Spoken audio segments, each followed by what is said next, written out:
G'day and welcome to the Grow a Small Business Podcast. I'm your host, Trewin. Each week, we speak with an owner who has grown a business with 5 to 30 team members to something bigger. Diving into their numbers and unearthing the pain they've experienced, we explore what they did to overcome each barrier and what they would do differently from day one. Let's get into it. Welcome, everyone. Today I'm interviewing Dr. Eric Recker from Win the Now. He's based in Pella, Iowa, United States of America. Thanks for your time today, Eric. Troy, thanks for having me. I'm very excited to be here. Let's start with how we know each other. Jen Villegas has put us in touch with some great guests in the past, and I'm sure you're not going to disappoint us.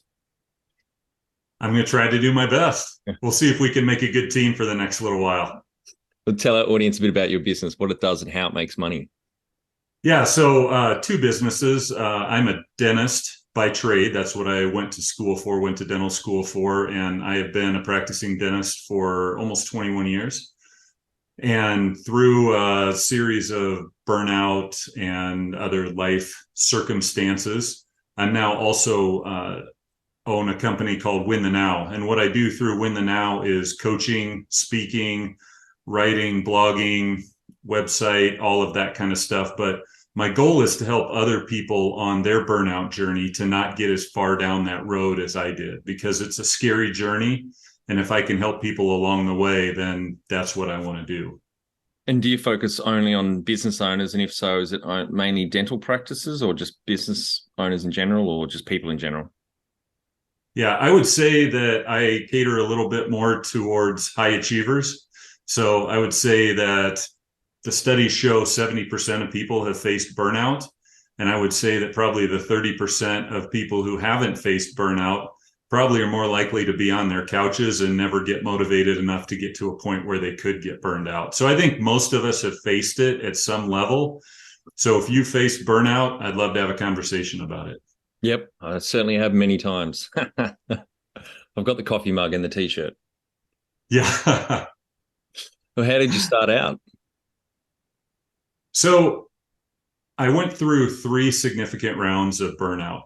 So the biggest one I would say was in the 2008, 9, 10 area. There were lots of things going on in the economy at that time. There was a lot of fear, a lot of problems with housing. There was just kind of a global slowdown. But I was in the midst of my dental practice was going crazy. I had just bought it from my dad. I was in the process of building a new office.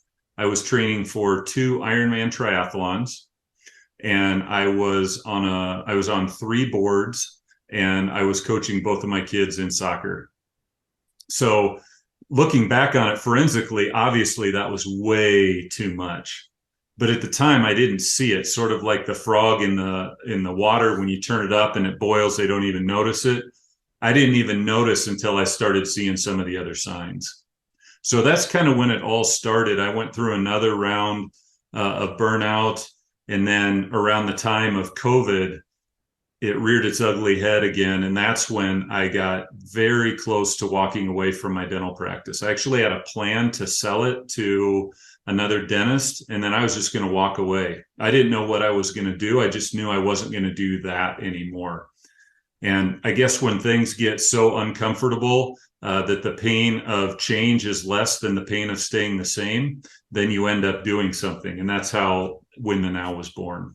Yep. And so what year was that you started Win the Now? So that was 2020 when I started having thoughts about it, started writing a book called The False Sense of Urgency and How to Win the Now. Started writing that in the summer of 2020. That was published in May of 21. Website came shortly after that, and that's kind of where I'm at. Right. We'll link through to that book. And the dental practice you started 2002? Yeah, so I got out of dental school in 2002, joined my dad's practice. He actually bought another practice and merged our practices. So I hit the ground running. From day one, I was booked out 6 to 7 weeks, which was crazy. I wasn't prepared for that at all in dental school. We would see 2 patients a day when I was in dental school. And then all of a sudden I have this full schedule. And I thank my dad. I'm so thankful that he took a chance to buy another practice when he was later in his career, getting closer to when he was going to be done. but he took that risk on me for me. And because of that, I had busy. I've never not known busy in my practice. Yep. Right. And so would you say that work ethic and the ethos sounds like it's come from your father, but that has also contributed to that overloading and those 3 episodes of burnout? Yeah, absolutely. So part of where all this came from is when I was in elementary school, so 2nd and 3rd grade, I remember getting bullied a lot. And especially I would get bullied on the playground at recess time after lunch when we'd be outside getting some fresh air. And in Iowa, in the early to mid 80s, playing kickball on the recess field was life. That was important stuff. And so I was a little rough around the edges. I was a little husky at that point. I wasn't very coordinated. I was one of the youngest in my class. And one of the things that happened with that is I was not picked to play kickball. It wasn't that I was picked last. I wasn't picked at all. And so I remember in either 2nd or 3rd grade standing on the sidelines of that recess kickball field, and I made a pact with myself. I said, I'm going to be so flippin' good at everything I ever do that no one is ever not going to pick me. So guess what I did with that? I overcompensated in everything that I did. I had to be the best in dental school. I had to be the best in triathlon. I had to be the best in everything I did. So that combined with a full schedule was perfect for me because I knew how hard I could work. Yep. And just going back, so 2002, you bought into, or was that that's when you started working in your father's dental practice? Yeah. So in 2002, I started working with him. And then 2008, I assumed ownership of the practice. Got it. Right. And so then how old were you then, 2008, when you officially was running your first business in 2008? Yeah, 31. 31. I was 31 at that point. Yeah. Yep. Right. Yeah. And at that point there were 7 of us all together. So, and now there are 18 of us. So there's been some growth over the last 15 years for sure. And when did your father exit the businesses? 2017. Right. Yeah. That's great growth. Yeah. And he had this great retirement gig. So I was paying off the practice for him. So he had this nice stream of income, and he went from 4 days to 3 days to 2 days to 1 day. The last 2 years, he worked a day a week. So 2017 was his exit date. It was about 2015. He was pretty well out of there, but I was so fortunate. I got to work with my dad for 15 years. I mean, that's tremendous blessing. I love my dad like crazy, and I'm blessed for all the things that he gave me. Yep. And do you have some other key numbers you can share to illustrate the growth in the last, pretty much 16 years? So more than doubled the team, 7 to 18. That's phenomenal growth. Any other numbers? Yeah, we tripled revenue in that time. So we were working out of a facility that had 5 usable chairs. And we moved so buying the new building, that was all on me. So fortunately, I had a practice management guy that told me, you need to build way bigger than what you need, because I was going to build either 6 or 8. And he said, you need to build 10 with a space for 11. So now we have 11 treatment rooms. So just our volume of being able to produce is crazy compared to what it was. But we kind of slowly built that out over time as I hired 2 more associates, and now I have a partner. So kind of got to the point where it was max capacity for me. Like I said, I almost walked away from it. And fortunately, my partner, Jeff, showed up at just the right time. I sold him half the practice. And so now we're 50-50 partners, and it's great. So I have 3 days a week that I see patients in my dental practice. And then I work on Win the Now, the coaching and speaking and all of the content stuff the other 2 days. So it's an amazing balance. That's great. I've always wondered about the dental practice model because, how I assume you take a lot of junior dentists in, because are there many that want to actually eventually quit and have their own practice? Is that a real problem with the model? Well, I had a unique situation. What's happening with a lot of dental practices is they're being bought up by what are called DSOs, dental service organizations. So what they do, they want to own a ton of practices. and just manage them. So it becomes more corporate, more of a machine. I definitely want my office to be more about relationships. In fact, if it wasn't about relationships, I'd 100% be gone by now. I'm a very relational person. So I like to get to know my patients, especially over 20 years. That's really important to me. So I don't really like that model as much, but it's kind of where it's going. So I actually had 2 associates with me that were going to buy into the practice. The first one, his family also owns a business, and they didn't pull him away. They gave him the opportunity to step away into the family business. And he started to think about legacy, and that's more what he wanted to do. My other associate, who was going to buy the practice from me, a month before, on a Monday morning on the way to work, he was in a horrific car accident. And so I had a couple abrupt pivots. And unfortunately, when his car accident happened, I was as deep in burnout as I had ever been. So it was a really tough spot. But part of the problem with people wanting to come out of dental school and hope to own a practice someday, they might have $150,000 worth of undergrad debt and then $250,000 worth of dental school debt. And that's not their living expenses. So they could be $400,000 in debt or more. And then you got to buy a house, and then you start to look at buying a practice. It starts to get really scary really fast. Yeah, right. When was the moment you felt like you had succeeded? That's a great question. I would say I felt like I succeeded when we opened the doors of our practice in 2008. I really felt like this wasn't my dad's story anymore. He was still a part of it, but this was my story and this was my show. And that was great. But that was also, it all became my responsibility at that point too. And what's interesting, in dental school, we did not learn how to run a business. We learned how to treat patients. We had 2 half-day seminars on managing a business. And then for a team of 18, well, you got to be HR, you got to be accounting, you got to be finance and marketing. You have to do all of those things. I didn't take any of those classes. I didn't understand any of that. So mostly my journey, and one of the huge things I love to share with people, is you've got to surround yourself with good people. You just do. So I've walked through much of my professional life with a mentor. The last couple of years, I've had a coach, and then I have 5 people that I would consider my inner circle.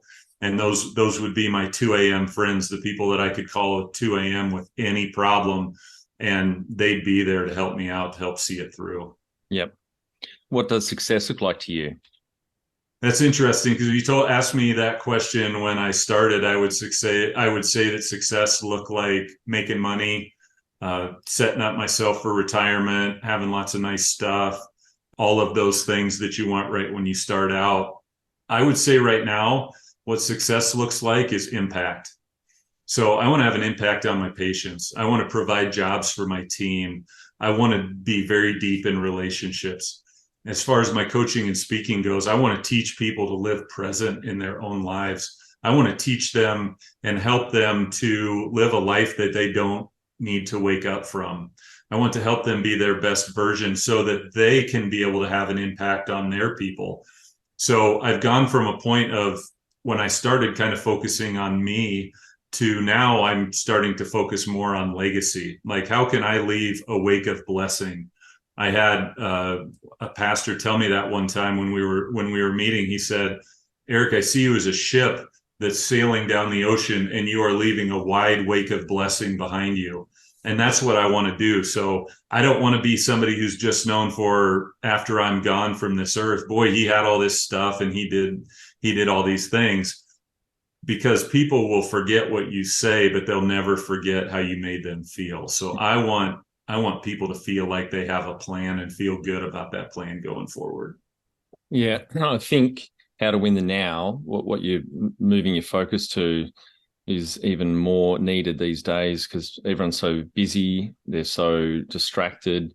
I think COVID was a good wake-up call for a lot of people, but it's still there, and to declutter our lives. And that word you said a moment ago is very important. I think being present with your friends and loved ones. So, yeah, you're seeing that in all aspects, not just business owners.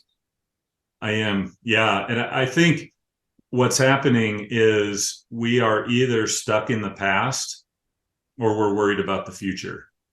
And when we're in either of those places, we're not in the present moment. So the one thing that we're guaranteed is right now. We're guaranteed what's right in front of us. So right in front of me right now for this time is this interview with you, Troy. And so what does a win look like in this time that we're talking together? A win looks like you and I having a great conversation. A win looks like us adding value for the listeners. A win looks like us giving hope for someone who feels like they're a little short on hope because they're maybe burnt out. So that's what win the now means. So you look at the different nows of your life, and then you look at what does a win look like in each of those nows. And when you find yourself worried about the future, stuck in the past, you bring yourself back to the moment and say, what's the gift in this moment? What's the blessing in this moment? How can I live life right here, right now? Number one thing you'd recommend to marketing a fast-growing business? I would say know who your target audience is. So know who you're trying to reach. Because if you're trying to reach everybody, you're probably going to reach nobody. So one of the things that I think is really important is to spend some time on figuring out who your ideal client is. For me, it's high achievers who are struggling on their journey. And I think there are plenty of those people. I chose to not be dental industry specific because I want to have a wider reach than that if I can. But if you don't know who you're targeting, you're going to have a hard time targeting them. And how did you fund the business? So it sounds like you had to buy in 2008. Yeah. So I worked my tail off. So my wife and I tried to live as conservatively as we could in the early years and tried to put as much money towards our home and put some money in savings as much as we could. Fortunately, I had a great relationship with my local bank. There wasn't a lot of money being loaned out in that 2008, 2009 timeframe. Oh, that was and so, one. Yeah. Yeah. So it was a tough time. My dad told me when he started his practice in the early 80s, he bought equipment at 21% interest. So I look at him, I'm like, well, if you made it, I can make it. But I basically told my banker, I said, hey, I can put my house up, I can put whatever I need to put up, but here's the business model. It works. It's going to continue to work.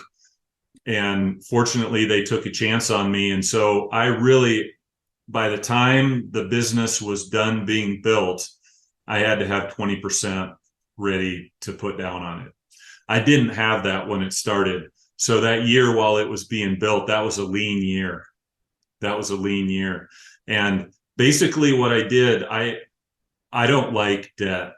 I just don't like it. I mean, it's necessary at times, but my goal was to live lean while we got things taken care of. So it's tough in the world, in the economic machine that we have. We're told that we need to keep up with everybody else. We have to have the nicest this, the nicest that. Well, debt is kind of an anchor that hangs on us and drags us down. So we can either have a little now, or if we're a little bit more disciplined, we can have a lot later. So I think if we can really live in the present, when we do that, sometimes we don't need all these things to escape to. We don't need all these toys. We don't need all these things that we honestly don't need.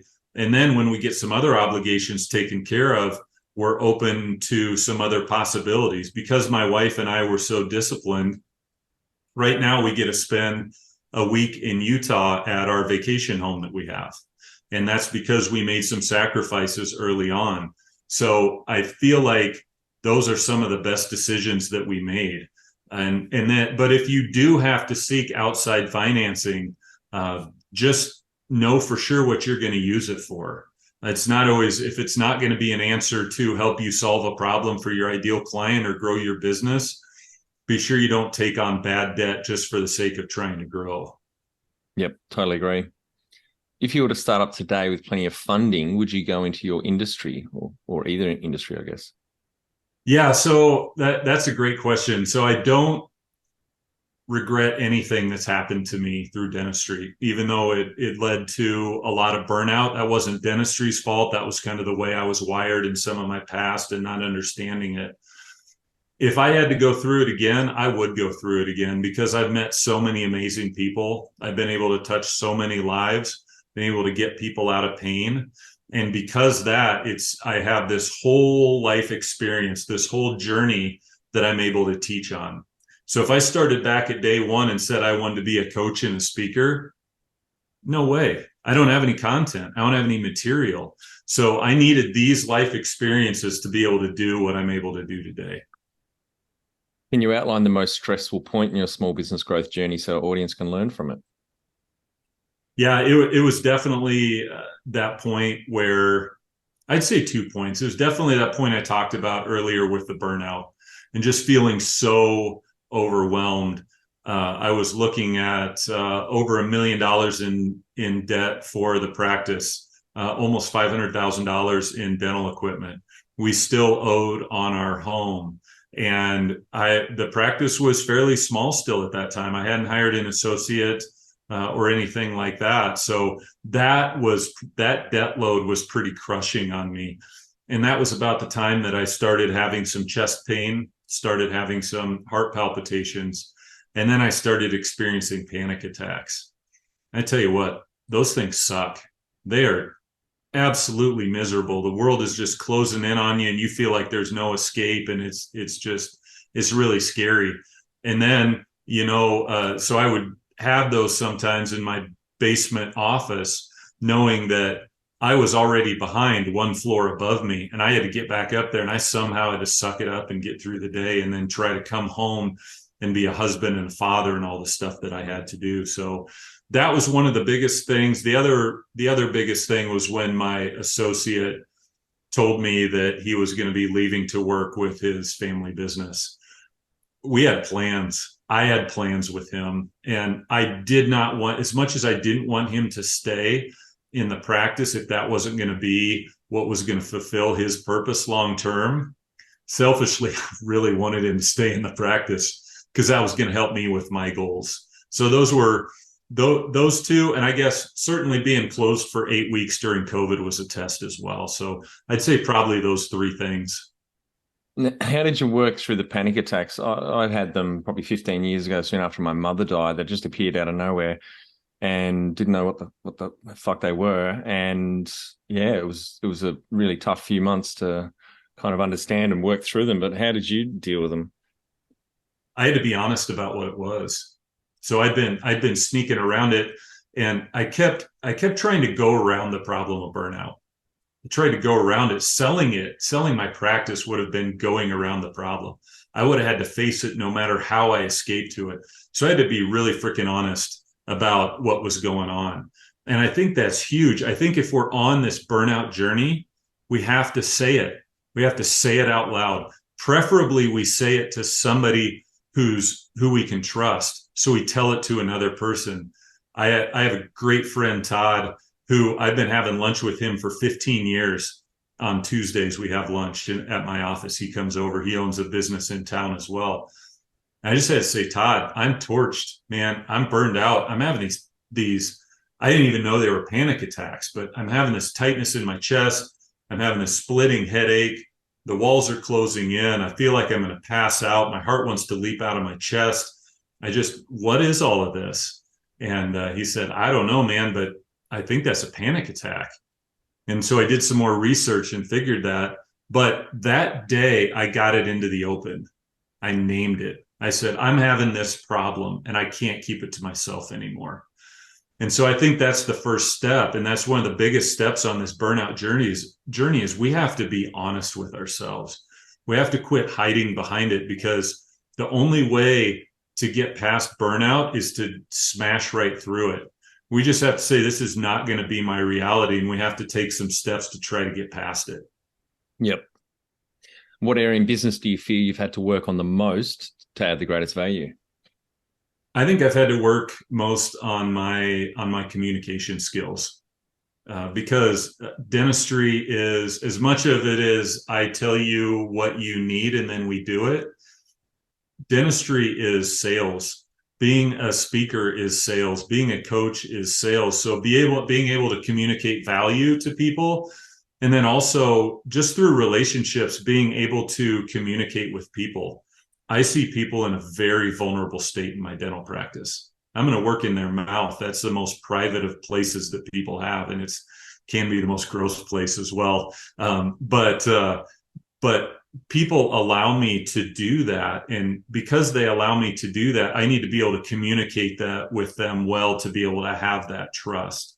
So I think all of us as humans, we can all work on communication, because we're kind of in this world right now where so many people are isolated. They don't really communicate with a lot of people. They work remotely. They maybe do some little bit of social media and stream Netflix and spend a lot of time on their phones, but we miss out on how important communication is. What have you enjoyed the least about managing fast growth? Trying to be everything to everybody. And I probably only figured that out about 5 years ago.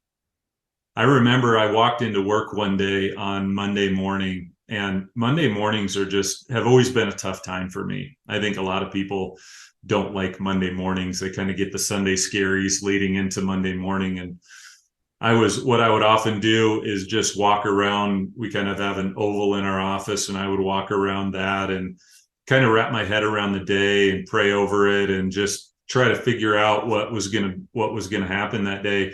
I had this really strong realization that I didn't have to be everything to everyone. I felt like because I was at the top of the tree, top of the totem pole, that I had to have every answer for every single thing that walked into my office. And if I didn't, I was going to be found out as a fraud. And that plagued me for so long, but I didn't even know what it was. And so that everything to everybody paradox it's just awful. So now I have a rule with my team. If they have a problem that they're going to come to me with, two things. One, they have to have thought out a potential solution. And two, they have to be willing to work through that problem with me. So by doing that, it used to be they would basically take a shovel with their problem and they would toss it on me, and it would stick to me, and it would weigh me down and weigh me down and weigh me down. So now I have a very capable team. I hired them all for a reason. I've tried to empower them all. So when they have a problem, guess what? We're going to work together and get this figured out. What do you love most about growing a small business? I think in dentistry, one of the biggest rewards, and also with coaching and speaking, is that you get referrals by word of mouth. So when a patient sends you another patient and that new patient comes in and says, hey, so-and-so sent me. I mean, that's just the best feeling in the world. Somebody trusts you enough, trusts your business enough to send someone else to your business. Come on. I mean, that's amazing. So just experiencing that trust and respect that patients have for me enough that they'd send their loved ones into my office to trust me, that's the best part for sure. What has been the biggest mindset shift for you in your small business growth journey? Yeah, living in the present moment, by far. When I had that debt, oftentimes it would make me tempted to present bigger treatment plans because I knew I had this big debt. And I'd have to quit worrying about that debt, come back to the present moment and say, what is best for this patient who's sitting in this chair? If this was my father, mother, grandparent, sister, friend, what would I do for them? And that's what I would do for them. And that's how I've always practiced. If I wouldn't do it on myself or on one of my family members, I'm certainly not going to do it on my patients. So coming back to the present, not thinking about the bullying in the past, not worried about the debt, all of those things, just being in the moment and what's best for this human being who's sitting in my chair, that's what we're going to do. The number one habit you think a small business owner needs to develop and maintain? Self-awareness. I think we have to learn how we're wired. And in the midst of that is understanding our why. We have to know why we're doing what we're doing. I like to tell people, if you don't know why you're climbing the mountain, you're not going to find the answer at the top. So we climb and we climb and we grow and we grow. Some point we have to figure out what's enough. how hard do we want to work? We'll always be able to work harder, but there is a point where there's a lot of diminishing returns with that, and our health suffers, our family suffers. So we have to be self-aware, and we have to know our purpose. We have to know our why. Are you struggling to find time to work on your business? Or is your health and relationships out of balance? Lost confidence? Or are your weeks filled with fear? Our free 10-day Transform Your Performance online course shows you how to unlock at least 5 hours a week. We start with the secret to guaranteed success, and with over 100 lessons and free tools, you will become more focused, productive, and feel more in control of your business, health, and relationships. growsmallbusiness.com. Can you talk to how you've added people to the team, some wins, mistakes, and advice for those listening? Yeah, well, I have added people mostly, again, by word of mouth. I ask my team, who would you want us to have as a next team member? And I've tried to involve my team as much as possible. Lately, it's been really tough. We actually have an open position for a dental hygienist, and there just aren't a lot of people right now. I think what COVID did is it took a lot of people who were sort of marginal workers who weren't working full time. They were maybe working part time because they still enjoyed it. And they maybe decided, hey, I don't need to do this anymore. So we lost a lot of people from the workforce there. But word of mouth has been huge in trying to hire people. And then also just being very honest with people about what we expect at our office and what our culture is like. So I think that's probably weeded out a few people. I've been extremely fortunate in my career that I've never had to fire somebody.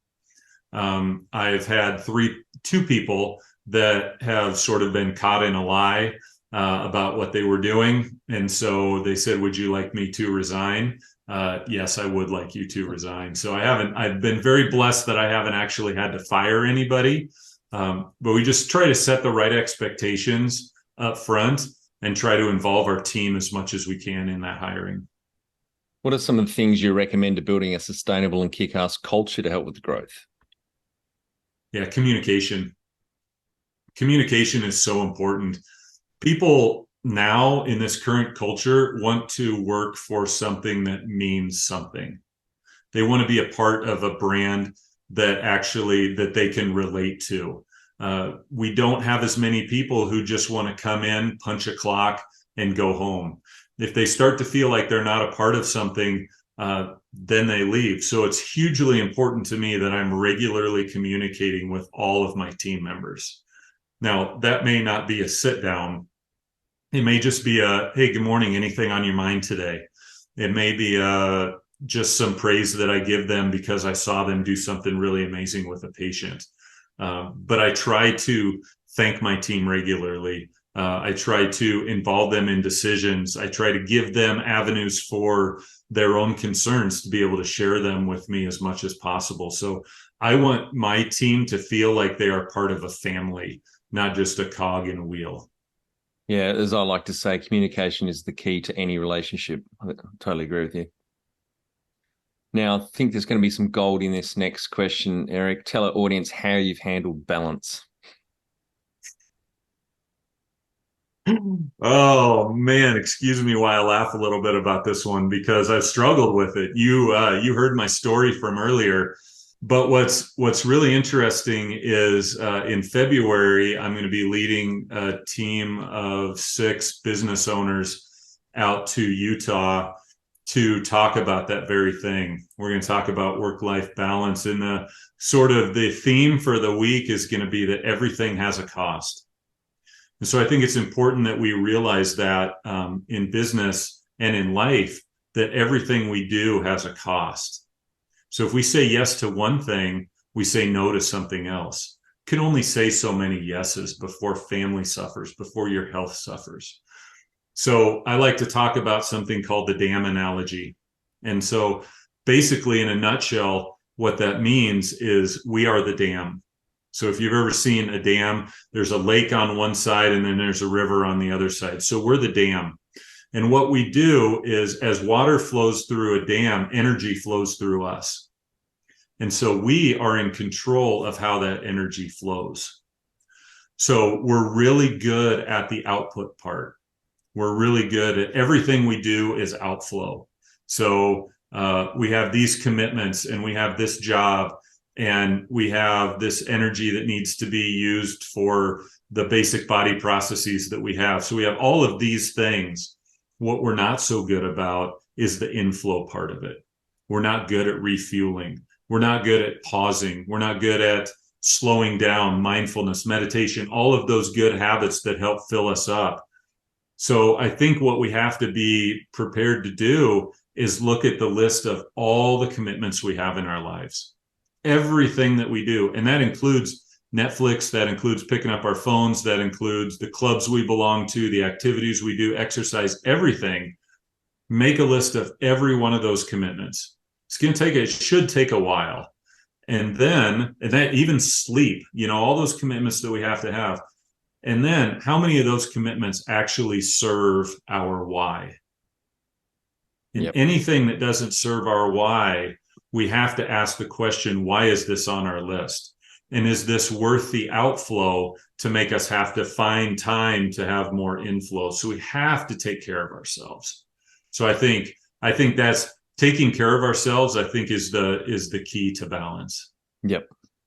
And how much professional development have you invested in yourself? Obviously on the technical side with the dental work, but outside of that, or anything on, running a business, marketing, managing, etc.? Yeah. So since I've been out of dental school, as far as my dental practice goes, I have taken about 5 times the amount of continuing ed that the government requires. So I believe in being a lifelong learner. But since, and I've carried that into Win the Now as well. So I work with a coach. I have a mentor. I go to conferences, listen to podcasts, do all those things. So I don't just say that people need to get self-awareness and they need to take care of themselves. I need to learn those things as well, too. So I invest a lot of time and a lot of energy into learning from people who are farther along in their journey than I am. Yep, great. Well, you've answered the next question. You've had mentors or coaches. Do you have a board of directors or advisors? Well, yes and no. So I don't have a formal board of directors and advisors, but I do have my inner circle people. And so those are the people that they keep me accountable. I have one good friend, my friend Todd, who comes. We ask each other when we get together very pointed questions. How are you doing in this area? How are you doing in this area? And it's a great accountability because then when we're not together throughout the rest of the week, we're thinking of those of our report that we're going to have to give back to each other the next week. So it's great to have that accountability. All right, Eric, we're on to our final 5 questions. What do you think is the hardest thing in growing a small business? I would say the thought that you feel like you have to do it on your own. I think it's really easy for small business owners to be an island and to think they have to have all the answers. There's really nothing new under the sun. So there are just different versions of the same problems that have happened over time. So don't be an island. Favorite business book which has helped you the most? I would say Soundtracks by John Acuff. I haven't heard of that one. Tell us a bit about that. Yeah, so Soundtracks is basically about these repetitive thoughts that go through our head that tell us we're not good enough, what we did was wrong, all the imposter syndrome, all those things, all those thoughts that continuously run through our head. And so what we do is we have to name those, retire them, and replace them with new soundtracks. And so I've read that book probably 3 times, and it's not specifically a business book, but it's a mindset book. And I think the negative self-talk that we give ourselves is just awful. We need to retrain that voice inside our head. Any great podcasts on the learning tools you use for your own professional development? Yeah, I love Dream, Think, Do with Mitch Matthews. That's one of my favorite ones. I like Ed Milet. I think he's a ball of energy and always challenges me. And then again, John Acuff, All It Takes Is a Goal, because I think goals are huge. One tool you'd recommend to help grow a small business? A journal. I think a journal, it's so basic, but a journal is one of the most flexible tools that we have. We can write down our thoughts. We can be honest about being burned out. We can write down goals. There's power to putting things on pen and paper. We can write down, I had a crappy day and this is why. And guess what? It leaves us and goes to the paper so that we can be present with our family. I think a journal is just invaluable. Final and my favorite question. What would you tell yourself on day one of starting out 16 years ago in business? I would say take care of yourself. Full stop. That's the number one thing I would say. You've got to find ways to refresh, because I always had this voice in my head that said you need to be more, you need to do more, you need to be productive, you need to be, and that's that false sense of urgency that's constantly running in the back of your head. I would tell myself, take time to rest. Sleep is important. Just find some ways to breathe throughout your day. Great. Thank you very much for your time today, Eric. I've really enjoyed our chat. Congratulations on the growth. Joining your father's dental practice in 2008 as a business partner, obviously working there a bit before then, and growing the team over the last 16 years as an owner, from 7 to now 18, is wonderful growth. So congratulations to you and your father and the team. Thank you so much. This has been great, Troy. And for our audience, we would greatly appreciate a review in iTunes or whatever platform you listen to us on. More reviews means we bubble up higher in iTunes, etc. So more business owners looking for podcast help with their growth will find us.